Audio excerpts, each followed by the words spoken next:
Capítulo 16. Ao emergir da escadaria que me levou à segurança na noite anterior, ficou claríssimo que os sulistas haviam estado ali. Mesmo no corredor curto que dava para meu quarto, havia uma pilha imensa de destroços que tive de escalar para chegar à porta. Geralmente, a pior parte da destruição já tinha sumido quando nos liberavam. Dessa vez, porém, parecia haver trabalho demais para os funcionários, e se fôssemos esperar, passaríamos o dia no pavimento subterrâneo. Ainda assim, queria que eles se esforçassem mais. Observei o grupo de criados, tentando apagar com esfregões uma pichação gigante em uma parede. Estamos chegando. A frase repetia-se por todo o corredor, às vezes escrita com lama, outras vezes com tinta. Uma parecia escrita com sangue. Senti calafrios e me perguntei o que ela significaria. Enquanto observava minhas criadas, correram até mim. A senhorita está bem? Perguntou Anne. Levei um susto com aquela aparição repentina. Sim, bem, e tornei a olhar para as palavras na parede. Venha, senhorita, vamos arrumá-la, insistiu Mary. A segui, obedientemente, ainda meio impressionada, com tudo que vira e confusa demais para fazer qualquer outra coisa. As três trabalharam com dedicação, como quando queriam me acalmar por meio da rotina matinal. Algo em suas mãos firmes, mesmo nas de Lucy, era reconfortante. Quando terminaram de me arrumar, uma criada me acompanhou até a porta externa do palácio. Aparentemente, era lá que trabalharíamos naquela manhã. Era tão fácil esquecer o vidro quebrado e a pichação assustadora sob o sol de Angeles. Mesmo Maxon e o rei se sentaram em uma mesa ao sol com seus conselheiros para analisar montes de documentos e tomar decisões. Em uma tenda, a rainha lia alguns papéis e chamava a atenção de uma criada para os detalhes. Em uma mesa perto da rainha, Elise, Celeste e Natalie planejavam sua recepção. Estavam tão envolvidas que pareciam ter se esquecido completamente da noite difícil que tivéramos. Chris e eu estávamos do outro lado do quintal, sob uma tenda similar, mas nosso trabalho avançava devagar. Era difícil para mim conversar com ela e ao mesmo tempo lutar para arrancar da cabeça a cena de Maxon e ela, em seu momento a sós. Apenas assistia, sublinhando trechos dos documentos dados por Sylvia e rascunhando umas frases nas margens do papel. Acho que descobri como fazer com as flores, comentou ela, sem tirar os olhos do papel. Ah, que bom. Deixei meus olhos chegarem em Maxon.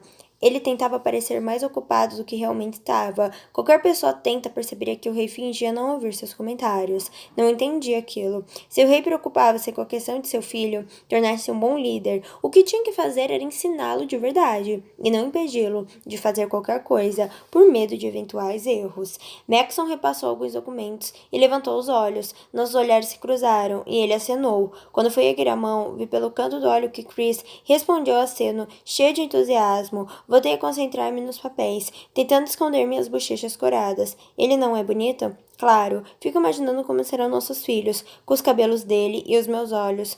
Como vai o tornozelo? Dói um pouco, mas o Dr. Archler disse que ficarei boa até a recepção. Que bom, falei finalmente olhando em seus olhos. Ninguém gostaria de vê-la mancando por aí quando os italianos chegarem. Eu tentei soar amistosa, mas notei que Chris duvidava do meu tom de voz. Ela abriu a boca para falar algo, mas logo desviou o olhar. Olhei para onde ela olhava e vi Maxon aproximar-se da mesa com um lanche que os mordomos haviam preparado para nós. Já volto, Chris disse com rapidez, antes de mancar até Maxon com uma velocidade acima do que eu considerava possível. Não consegui tirar os olhos. Celeste se aproximou também, e os três conversavam calmamente enquanto se serviam de água e fatias de sanduíche. Celeste disse algo que fez Maxon rir. Chris pareceu sorrir, mas claramente estava aborrecida por Celeste interromper seu divertimento. Eu quase agradeci Celeste naquela hora. Ela podia ser mil coisas que eu odiava, mas em compensação nunca se intimidava. Bem que eu precisava ser um pouco assim. O rei berrou algo para um de seus conselheiros, e minha cabeça voltou-se imediatamente para ele. Não captei exatamente as palavras, mas ele parecia nervoso. Por trás dele, pude avistar Espen, que fazia a ronda. Ele me olhou rapidamente e arriscou uma piscada rápida. Sabia que sua ideia era diminuir minha preocupação, e até que funcionou um pouco. No entanto, não pude deixar de pensar sobre o que teria acontecido na noite passada para deixá-lo mancando um pouco, e com esparadrapo próximo ao olho. Enquanto eu tentava descobrir o meio imperceptível de chamá-lo para o meu quarto esta noite, o telefone tocou dentro do palácio. Rebeldes, gritou um guarda. Corram, Que? Gritou outro guarda confuso. Rebeldes dentro do palácio estão chegando. As palavras do guarda fizeram a ameaça na parede surgir na minha mente. Estamos chegando. As coisas aconteceram muito rápido. As criadas escoltaram a rainha para o lado mais distante do palácio. Algumas puxavam-na pelas mãos para que se movesse mais depressa, ao passo que outras correram atrás dela, como era seu dever, para evitar que fosse atacada. O vestido vermelho de Celeste faiscou atrás da rainha, pois provavelmente aquela seria a rota para o lugar mais seguro. Maxon levantou Chris e a botou no colo do guarda mais próximo, que por acaso era Espen. Corra! Ele gritou para Espen. Corra! Espen, leal ao extremo, correu carregando Chris como se ela não pesasse nada. Maxon, não! Gritou ela por cima dos ombros de Espen. Houve um estouro alto vindo das portas abertas do palácio e gritei. Entendi o que era aquele som ao ver chegarem vários guardas em uniformes escuros com armas nas mãos. Mais 2 estouros e congelei de pavor, capaz apenas de observar o fluxo de pessoas movendo-se ao meu redor. Os guardas empurravam as pessoas para os lados, pedindo-lhes que abrissem caminho, enquanto um enxame de pessoas vestindo calças reforçadas e casacos grossos corriam do lado de fora com mochilas e sacolas lotadas. Outro tiro. Por fim, tomei consciência de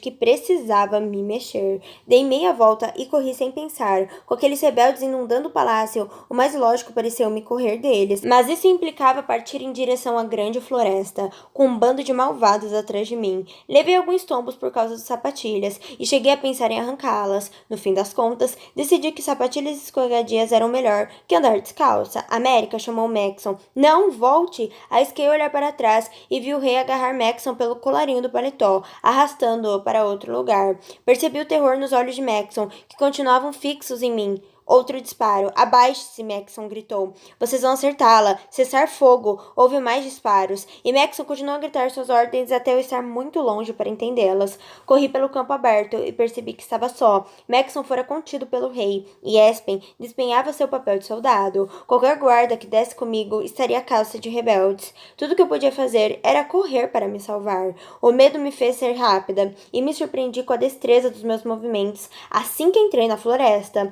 O solo estava seco e firme, rachado por causa dos meses de estiagem. Sentia de leve os arranhões em minhas pernas, mas não quis diminuir o ritmo para checar se estavam muito feios.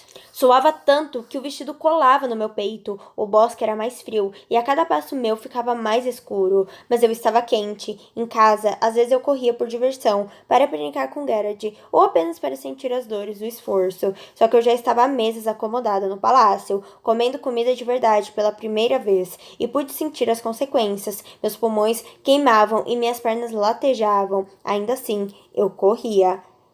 Após me embrenhar pela floresta, olhei para trás para conferir quão longe estariam os rebeldes. Não conseguia ouvi-los por causa do sangue que pulsava em minhas orelhas. Tampouco pude vê-los. Decidi que aquela era a melhor oportunidade de esconder-me antes de eles notarem um vestido brilhante no meio do bosque sombrio. Não parei até encontrar uma árvore grande o suficiente para me esconder. Fui para trás dela e logo notei um galho baixo em que podia subir. Arranquei os sapatos e os atirei para longe, torcendo que não conduzisse os rebeldes até mim. Subi, embora não muito alto, e apoiei as costas na árvore, encolhida o máximo que podia. Me esforcei para diminuir o ritmo da respiração, com medo que o som entregasse minha localização, mas mesmo depois disso, houve silêncio por uns instantes. Imaginei tê-los deixado para trás. Não me mexi, à espera de uma confirmação. Segundos mais tarde, escutei as folhas farfalharem loucamente. Devíamos ter vindo à noite. Alguém, uma voz de menina, bufou. Espremi meu corpo contra a árvore, rezando para que nenhum galho estalasse. Eles não estariam do lado de fora à noite, replicou um homem. Eles ainda corriam, ou pelo menos tentavam correr. Suas vozes davam a impressão de que aquilo lhe escutava muito. Deixe-me carregar alguns. Ele se ofereceu. Pareciam estar muito próximos. Eu consigo. Prendi a respiração e observei-os passarem bem debaixo da minha árvore. Logo quando pensava estar a salvo, a sacola da garota rasgou e uma pilha de livros caiu no chão da floresta. O que ela fazia com tantos livros? Droga! Xingou e pôs-se de joelhos. Ela usava uma jaqueta jeans com uma espécie de flor bordada. Eu disse para você me deixar ajudar. Fica quieto. A garota empurrou as pernas do rapaz, e por esse gesto brincalhão, pude notar quanto amor havia entre os dois. Ao longe, alguém assoviou. Será Jeremy? Ela perguntou. Parece, respondeu ele, abaixando para recolher os livros. Vá buscá-lo. Estou logo atrás de você. Ele hesitou por um momento, mas concordou. Beijou a testa da moça e correu em direção ao assovio. A garota juntou o resto dos livros com uma faca, cortou a alça da bolsa e usou-a para amarrá-los. Tive uma sensação de alívio quando ela se levantou. Esperava que ela se pusesse a caminho, mas ela jogou o cabelo para trás e olhou para o alto e me viu. Nenhum silêncio ou imobilidade adiantaram. Se eu gritasse, será que os guardas iriam? Ou será que o resto dos rebeldes estaria perto demais? Nos encaramos. Esperei que chamasse os outros, torcendo para que seu plano, fosse qual fosse, não doesse muito. Mas ela não fez um som, apenas riu baixo, por causa da situação curiosa em que nos encontrávamos. Ouviu-se outro assovio, um pouco diferente do último, e ambas olhamos na direção do som antes de nos encararmos mais uma vez. E então, na mais inesperada das atitudes, ela jogou uma perna para trás da outra e abaixou-se graciosamente para me fazer uma reverência. Arregalei os olhos, completamente impressionada. Ela se ergueu sorrindo e correu rumo ao assovio. Observei-a até que as centenas de flores bordadas desapareceram por entre os arbustos. Quando supus que mais de uma hora havia se passado, decidi descer. Fiquei parada ao pé da árvore e me dei conta de que não sabia onde estavam meus sapatos. Contornei a raiz da árvore a fim de localizar as pequenas sapatilhas brancas, mas foi em vão. Desisti e decidi tomar o caminho para o palácio. Olhei à minha volta. Era evidente que isso não ia acontecer. Eu estava perdida. Capítulo 17. Me sentei ao pé da árvore, as pernas dobradas contra o peito. Esperava. Minha mãe sempre dizia que era isso que devíamos fazer quando nos perdêssemos. Isso me deu tempo para pensar no que acabara de acontecer. Como foi possível os rebeldes entrarem no palácio 2 dias seguidos? Será que as coisas tinham piorado tanto lá fora desde o começo da seleção? Pelo que via, quando ainda estava na Carolina, e pelo que vivi no palácio, era um fato inédito. Minhas pernas estavam arranhadas, e agora eu não estava escondida. Sentia as picadas. Também havia uma feridinha no meio da minha coxa, que eu não sabia ao certo como aparecera. Estava com sede, e ainda assim, quieta. Comecei a sentir o desgaste emocional, mental e físico daquele dia. Descansei a cabeça na árvore e fechei os olhos. Não queria dormir, mas aconteceu. Algum tempo depois, ouvi o som de passos. Escancarei os olhos. A floresta estava mais escura do que me lembrava. Por quanto tempo tinha dormido? Meu primeiro impulso foi subir novamente na árvore. Cheguei mesmo a correr para trás do tronco, pisando por cima dos retalhos da bolsa da rebelde. Mas então ouvi alguém chamar meu nome. Senhorita América, alguém disse. Onde você está? Senhorita América, chamou outra voz. Em seguida, em voz alta, ouvi alguém ordenar. Certifiquem-se de ter vasculhado todos os lugares. Se a mataram, podem tê-la pendurado ou tentado enterrá-la. Atenção! Sim, senhor, os homens responderam em coro. Espiei por trás da árvore, concentrando-me nos sons. Apertei os olhos na tentativa de distinguir as silhuetas que se moviam, em meio às sombras. Não tinha muita certeza de que tinham vindo me salvar, mas um dos guardas, que apesar de puxar um pouco a perna, não ficava para trás de forma alguma, me deu a certeza de estar salva. Um pequeno e fraco raio de sol iluminou o rosto de Espen, e eu corri. Estou aqui, gritei, estou aqui. Corri direto para os braços de Espen, pela primeira vez, sem me importar com que nos veriam. Graças aos céus, ele disse esbaforido. Depois, voltando-se para os outros, gritou: Estou com ela, está viva. Espen inclinou-se e me pegou no colo, como se eu fosse um bebê. Estava com muito medo de encontrar seu corpo por aí. Você está ferida? Um pouco, nas pernas. Um segundo depois, estávamos rodeados por vários guardas, que parabenizaram Espen pelo trabalho bem feito. Senhorita América, o comandante falou, você tem algum ferimento? Há apenas alguns arranhões na perna. Respondi, balançando a cabeça. Eles tentaram machucá-la? Não, eles não me pegaram. Ele pareceu um pouco surpreso, mas que nenhuma das outras garotas correria mais rápido do que eles. Sorri. Finalmente tranquila. Nenhuma das outras é uma 5. Várias guardas riram, inclusive Espen. Bom argumento, vamos levá-la de volta. Ele se pôs à nossa frente e ordenou aos outros soldados. Estejam atentos, eles ainda podem estar nas imediações. Durante o caminho, Espen falou-me em voz baixa. Sei que você é rápida e esperta, mas fiquei apavorado. Menti para o oficial, sussurrei. O que você quer dizer? Eles chegaram a me alcançar. Espen me encarou horrorizado. Não fizeram nada, mas uma menina me viu. Ela fez uma reverência e foi embora. Reverência? Também fiquei surpresa. Ela não parecia brava ou ameaçadora. Na verdade, parecia uma garota normal. Pensei na comparação de Maxon entre os dois grupos rebeldes. Tive certeza de que aquela garota era nortista. Não havia qualquer agressividade nela, apenas a vontade de cumprir seu dever. E não havia dúvida de que o ataque da noite anterior tinha sido sulista. Será que isso significava que os ataques não foram apenas seguidos, mas executados por grupos diferentes? Será que os nortistas nos espreitavam e esperavam para nos pegar exaustos? Imaginá-los espionando o palácio o tempo todo era um pouco assustador. Ao mesmo tempo, o ataque foi quase engraçado. Teriam simplesmente entrado pela porta da frente? Por quantas horas permaneceram no palácio para coletar seus tesouros? Isso me lembrou de algo. Ela estava com livros, um monte de livros, afirmei. Espen concordou com a cabeça. Parece que isso acontece bastante. Ninguém faz ideia do que fazem com eles. Meu palpite é que usam para fazer fogueiras. Acho que é frio onde eles vivem. Respondi, sem responder. Se eu precisasse de combustível, pensaria em lugares muito mais fáceis de conseguir do que no palácio. E a garota estava tão desesperada para juntá-los que eu tinha certeza de que era mais que isso. Foi preciso 1 hora de caminhada lenta e constante para voltarmos ao palácio. Mesmo machucado, Espen não me deixou escorregar de seus braços em momento algum.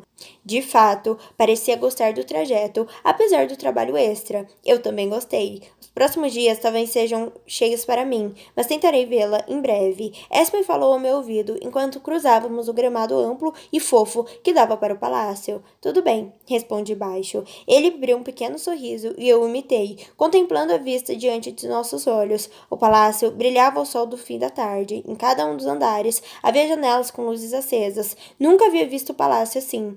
Lindo.